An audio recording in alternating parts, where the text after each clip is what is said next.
Seorang anggota DPRD Kota Palembang, Sumatera Selatan menjadi viral di media sosial bukan karena prestasinya ketika menjabat anggota dewan, melainkan akibat ulahnya memukul seorang perempuan saat akan mengisi bahan bakar minyak di SPBU.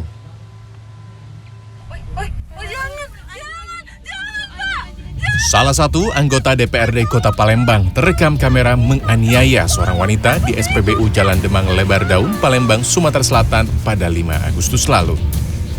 Selain penganiayaan, pelaku juga melontarkan kata-kata yang kurang pantas terhadap sang wanita. Insiden ini bermula saat korban sedang mengantre untuk mengisi BBM. Tiba-tiba mobil pelaku datang untuk memotong antrean. Korban yang terima melancarkan protes, namun malah dianiaya pelaku. Korban yang tak terima melaporkan penganiayaan itu ke Polsek Ilir Barat 1 Palembang pada hari yang sama. Namun hingga 2 minggu lebih laporan tersebut belum ditindaklanjuti hingga akhirnya pada Selasa 23 Agustus video penganiayaan itu viral di media sosial. Saat dikonfirmasi mengenai kasus ini, pihak Polsek Ilir Barat 1 menyatakan kasus ini telah ditarik ke Polrestabes Palembang. Sementara itu, pasca viral video penganiayaan tersebut, terduga pelaku M. Syukrizen meminta maaf kepada korban dan masyarakat. Ia mengaku menyesali perbuatannya.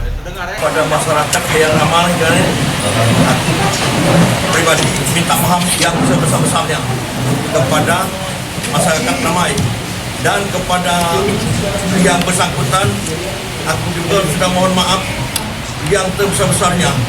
Itulah berita di saya. Terima kasih.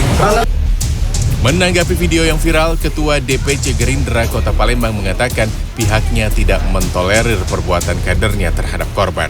Sikap Partai Gerindra Kota Palembang akan memberikan sanksi tegas kepada Bapak Syukrizen, bahkan sampai sanksi pemecatan. Dan proses pemecatan pun nanti kita akan tunggu dari sikap dari DPP.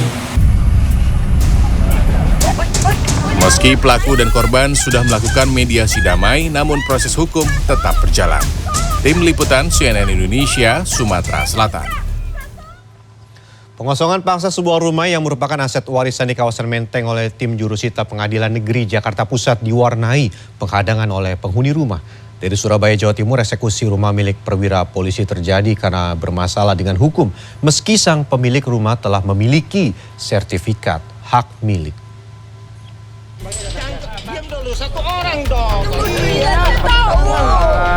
Pengosongan paksa sebuah rumah yang merupakan aset warisan di kawasan Menteng oleh tim jurusita Pengadilan Negeri Jakarta Pusat diwarnai penghadangan oleh penghuni rumah Rabu siang.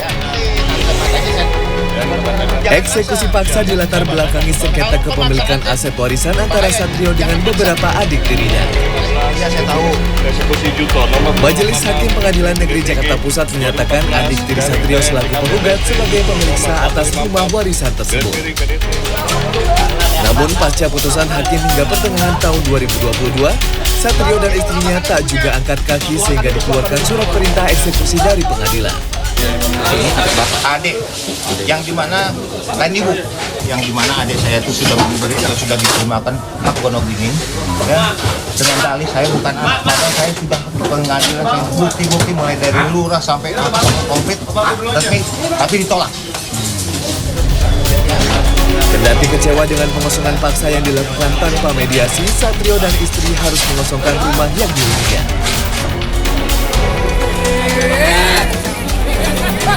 Eksekusi lahan dan rumah diwarnai kericuhan juga terjadi di Banjarsari, Kabupaten Ciamis, Jawa Barat, Rabu 24 Agustus.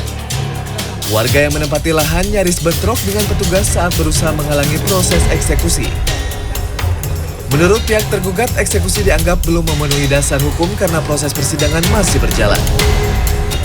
Sementara itu, menurut pihak pemohon eksekusi Ujang Kurniadi, tanah dan bangunan seluas 1087 meter persegi ini, proses hukum sudah inkrah sehingga eksekusi lahan sudah layak dilakukan. Eksekusi rumah yang bermasalah secara hukum juga terjadi di Jalan Sidosermo, Surabaya pada Rabu pagi. Penghuni diusir dan harus mengosongkan seluruh isi rumah yang telah ditempati selama 7 tahun. Rumah tersebut milik seorang perwira polisi. Upaya staf Pengadilan Negeri Surabaya bersama anggota Polrestabes Surabaya yang melakukan eksekusi mendapat perlawanan dari sejumlah pemuda anggota Ormas yang datang ke lokasi kejadian. Ada janji sertifikat akan diserahkan kalau sudah ngambil dari bank. Kemudian sertifikatnya diambil lalu dijual ke orang lain. Nah, dia mengaku sebagai orang membeli juga dari pemilik yang dulu. Gitu loh ceritanya. Pihak tereksekusi akan menempuh jalur hukum atas kasus ini. Mereka mengaku membeli rumah tersebut lengkap dengan notaris dan sertifikat hak milik. Namun pihak pengadilan negeri tidak menghiraukan dan tetap melakukan eksekusi. Tim Liputan CNN Indonesia.